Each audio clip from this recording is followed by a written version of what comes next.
Dans un instant, un détour par la Suisse où se tient à Martigny une exposition consacrée aux deux plus grands peintres mexicains du XXe siècle, Diego Rivera et Frida Kahlo, que l'amour unissait tout autant que la peinture.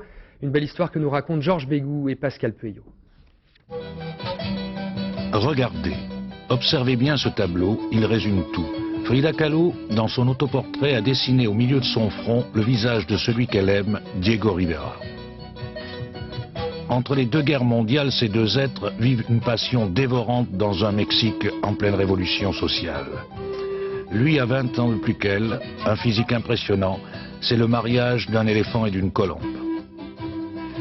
Diego Rivera a déjà une réputation internationale de peintre muraliste. Il réalise des fresques pour les palais institutionnels de Mexico, mais également pour les usines Ford et le Rockefeller Center aux États-Unis.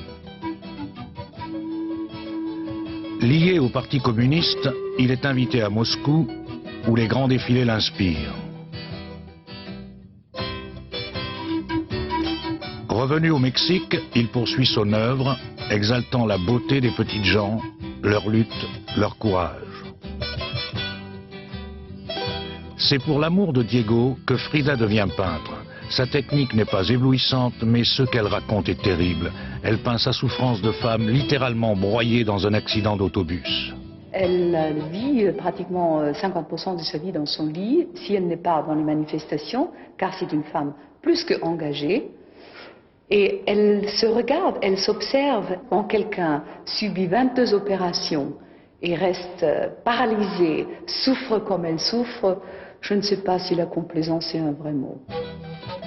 Pas de complaisance en effet, elle se peint fidèle à l'image que lui renvoie le miroir placé au-dessus de son lit.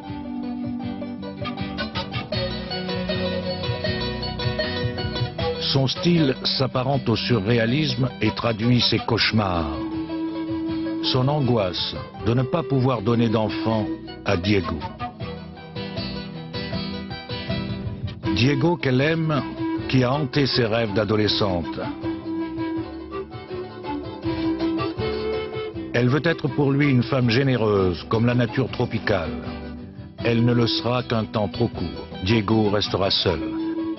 Mais aujourd'hui, les voici à nouveau réunis par la gloire et la postérité.